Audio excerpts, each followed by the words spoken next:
It's no coincidence that a wave of schools in Karnataka suddenly began banning students from wearing hijab at the exact same time that the state government was passing a so-called anti-conversion law to criminalize freedom of religion.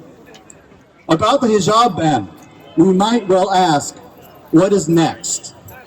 Will beards be banned? Will the Sikh Dastar be done away with? Will Jews be allowed to wear kippah? Can a Christian carry the cross? To know where this is all going, we only have to look at where we've already come from.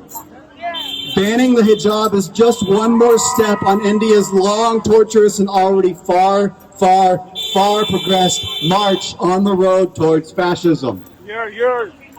In the past 8 years of the Modi regime, we've already seen masses of laws telling you what you can't eat. Masses of laws telling you who you can and cannot love. Masses of laws telling you which religion you're allowed to follow. A law making religion the basis for even acquiring citizenship, and a law compelling you to prove you are a citizen. The hijab is banned today, but for years we have seen a wave of lynchings by extremist groups associated with the ruling party.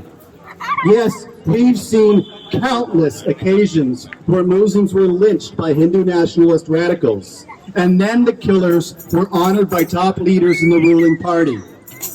We've seen too many incidents to remember, from the most rural backwaters of India to the metropolis of Delhi, the capital of the country itself, where Muslims are intimidated, harassed, humiliated, beaten, and tortured simply because they are Muslims who dare to walk the streets of India.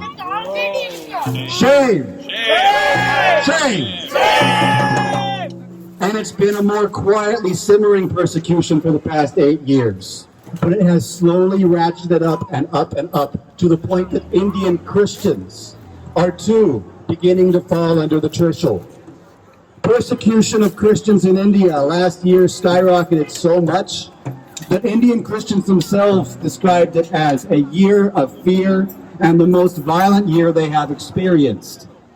Screaming mobs of hundreds invade church services, smash the church, drag the congregation out, brutalize them, and hand them over to the police who, guess what, almost always file charges against the victims instead of their persecutors. Shame! Shame! Shame! Why? Because under the Modi regime, it's becoming a crime simply to be a Christian in India. Shame! But it's not just Christians and Muslims. The Sikhs, too, are facing the fury of a hate-filled Hindu nationalist movement that is backed by the absolute power of the state. Shame! Shame! Shame! And anyone in India, unlike here, religious or not, who has the guts to call this out, risks getting thrown behind bars. Uniformity and conformity is the name of the game in India today. The Modi regime and its lackeys want to dictate to every citizen of India what they can wear, what they must believe, what they can and cannot say, who they can love, how they must live, how they must think, and on and on and on. If this looks like fascism, if this sounds like fascism, maybe that's because it is fascism. None of this is any surprise to anyone who has paid the slightest attention to who Modi is or to what the RSS is. Who is Modi? A lifelong member of the RSS paramilitary who rose to prominence and popularity because he presided over a pogrom against Muslims 20 years ago this very month. Yes. What is the RSS? The world's oldest, largest, and fastest growing fascist movement whose founders openly admired Mussolini and Hitler and explicitly called for eradication of Muslims and Christians from India. Shame on Modi! Shame on the RSS! And the RSS had already acted on that genocidal call by perpetrating perhaps a dozen large-scale pogroms against Indian Muslims and Christians since 1947.